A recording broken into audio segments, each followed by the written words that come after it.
আমার কানে আসছে একটা কথা, কেউ কেউ বলবার চেষ্টা করছেন যে এসব ব্যাপারে একমত না হলে তো আর নির্বাচন করা যাবে না। তো এই জমিদারি আপনাকে দিয়েছে কে?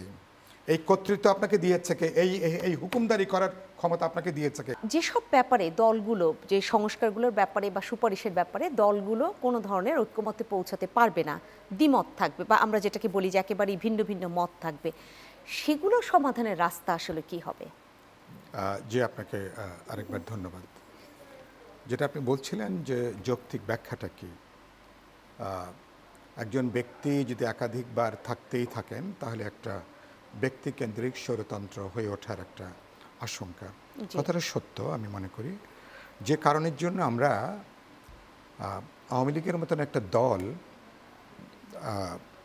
তারা কিভাবে একটা পুরো গণতন্ত্রের বিরুদ্ধে দাঁড়িয়ে গেল, একটা দুঃশাসন, কর্তৃত্ববাদ, একটা ফ্যাসিবাদের একটা সিম্বল তারা হয়ে উঠল, এবং সে দলের নেত্রী এবং প্রধানমন্ত্রী, পতিত সরকারের প্রধানমন্ত্রী, তিনি কিভাবে একটা ফ্যাসিস্ট তিনি হয়ে গেলেন। তাহলে যে ব্যবস্থা একটা দল একটা ব্যক্তিকে চূড়ান্ত কর্তৃত্ববাদী দুঃশাসকে পরিণত করে, স্বৈরতন্ত্রীতে পরিণত করে, তাহলে সেই ব্যবস্থার একটা মূলোৎপাটন দরকার। এটা নিয়ে কোনো প্রশ্ন নেই, এটা নিয়ে কোনো সন্দেহ নেই। সে কারণের জন্য আমরা বিপ্লবী ওয়ার্কার্স পার্টি অনেক আগে থেকে কথা বলে আসছি। এমনকি আমরা গত 3 বছর আগে থেকে গণতন্ত্র মঞ্চ, বিএনপি সহ যারা আমরা রাজপথের যুগপৎ আন্দোলনে যুক্ত ছিলাম, আমরা যে 31 দফা দিয়েছি যুগপৎভাবে, সেটা এই জায়গা থেকে পুরনো জমানা, পুরনো কর্তৃত্ববাদী, পুরনো ফ্যাসিবাদী শাসন, প্রধানমন্ত্রী কেন্দ্রিক যে সংসদীয় পদ্ধতিতে যে অগণতান্ত্রিক স্বেচ্ছাচারী যে ক্ষমতা কাঠামো, আমরা তার পরিবর্তন চেয়েছি। সংবিধানের 70 অনুচ্ছেদ সহ আমরা তার সংস্কার চেয়েছি, পরিবর্তন চেয়েছি, যেটা নিয়ে আমাদের 31 দফায় গণতন্ত্র মঞ্চের কথা বলেছে। বিএনপিও সর্বশেষ তারাও 70 অনুচ্ছেদের পরিবর্তনের ব্যাপারে তারাও কিছু প্রস্তাবনা তারাও এখন হাজির করেছেন। এর বাইরে আপনি খেয়াল করবেন কেন এটা দরকার। এটা বাস্তবে যে কোনো মডার্ন ডেমোক্রেটিক স্টেটে নির্বাহী বিভাগের সাথে আইন প্রণয়নী বিভাগ, পার্লামেন্ট বা বিচার বিভাগের, আমাদের গোটা জুডিশিয়ারির একটা লজিক্যাল, রেশনাল, এক ধরনের ভারসাম্যমূলক সম্পর্ক থাকবে, একটা চেকস অ্যান্ড ব্যালেন্স থাকবে।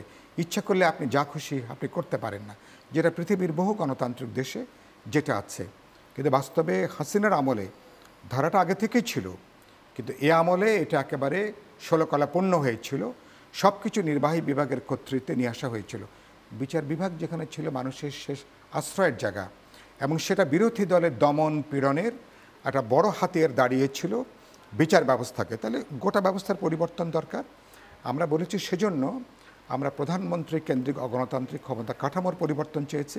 এবং সত্য, এক ব্যক্তি তিনি যদি অনন্তকাল, আগে শুনেছি না বারবার দরকার শেখ হাসিনার সরকার, এখনও যারা আছেন তাদের নামও নানাভাবে এটা বলবার চেষ্টা হচ্ছে পরোক্ষভাবে। তার মানে একটা ব্যক্তিকে যখন আপনি অত্যাবশ্যক করে তোলেন একটা ডেমোক্রেটিক সমাজে ব্যক্তির অবশ্যই গুরুত্ব আছে, কন্ট্রিবিউশন। একটা বিশেষ সময় তিনি লিড করেন, একটা সময়কে, একটা যুগকে, বিভিন্ন প্রজন্মকে স্বপ্ন কিন্তু তিনি ধারণ করেন, কিন্তু তার একটা লিমিট আছে।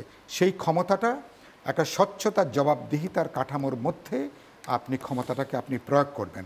যে ক্ষমতার কোনো দাড়িকমা নাই, যে ক্ষমতার কোনো সেমিকলন নাই, আপনি যে দর শুরু করেছেন তার যদি কোনো জ্যোতিচিহ্ন না থাকে, তাহলে যে কোনো অগণতান্ত্রিক ক্ষমতা কিন্তু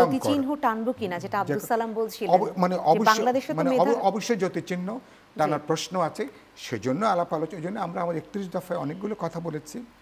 31 দফার বাইরে এবার গুরুত্বপূর্ণ, এবারে সংস্কারের আলোচনাতে আরও নতুন অনেকগুলো চিন্তা এসছে, প্রস্তাবনা এসছে, তার অনেকগুলো আলাপ আলোচনা করে আমরা গ্রহণ করতে পারি। কিন্তু সেটা তো একটা সেটা আপনি কোনো কিছু আপনি নিশ্চয়ই আমাকে চাপিয়ে দেবেন না। আমার অভিজ্ঞতা থেকে যেটা কল্যাণ হবে দেশের জন্য, একটা জবাবদিহিমূলক স্বচ্ছ রাষ্ট্র বা সরকার ব্যবস্থার জন্য, সেগুলো আমরা নিঃসন্দেহে চাপিয়ে দিবেন। এবার আমি আমার প্রশ্নের দ্বিতীয় অংশে আসতে চাই। আমরা তাহলে যেগুলোর ব্যাপারে আমাদের দ্বিমত থাকবে, মানে রাজনৈতিক, সেগুলো আমরা কি করব, সেসব ব্যাপারে that would be an open ended discussion. সেটা দলগুলো যার দল বা জোট তাদের পলিটিক্যাল প্ল্যাটফর্মে তারা কথা বলবেন, প্রচার করবেন, তারা জনমত গঠনের তারা চেষ্টা করবেন। তাদের দল বা জোট যদি ক্ষমতায় যায় তখন তারা চেষ্টা করবেন সেগুলোকে আলাপ আলোচনা করে বোঝাপড়ার মধ্য দিয়ে সেসব ব্যাপারে তারা ব্যবস্থা নেবার জন্য। টিল দেন তাহলে কি হবে, এটাকে আপনি পাবলিক, এটা it would be topic of public discussion, কথা বলবেন, আলোচনা করবেন, আপনি মতামত গঠন করবেন, আপনি আপনার একটা রাজনৈতিক হেজিমনি, চিন্তার ঐক্য, বোঝাপড়ার ঐক্য, মানে এটাকে আপনি গড়ে তোলবার চেষ্টা করবেন। কিন্তু আমার কানে আসছে একটা কথা, কেউ কেউ বলবার চেষ্টা করছেন যে এসব ব্যাপারে একমত না হলে তো আর নির্বাচন করা যাবে না। তো এই জমিদারি আপনাকে দিয়েছে কে, এই কর্তৃত্ব আপনাকে দিয়েছে কে, এই হুকুমদারি করার ক্ষমতা আপনাকে দিয়েছে কে? যারা এটা বলছেন যে এসব ব্যাপারে একমত হতে হবে, হু সেড ইট, এই প্লাস অথরিটি কে আপনাকে দিয়েছে?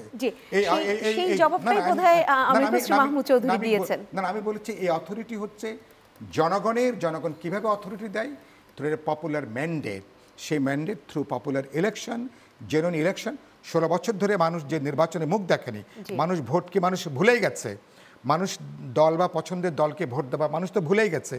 আপনি সেই ব্যবস্থার এনকারেজ, গোটা আন্দোলনটা আমরা করেছি প্রধানত গণতন্ত্রের প্রশ্নে এবং ভোটাধিকারের প্রশ্নে, সেটাই হচ্ছে সমাধান।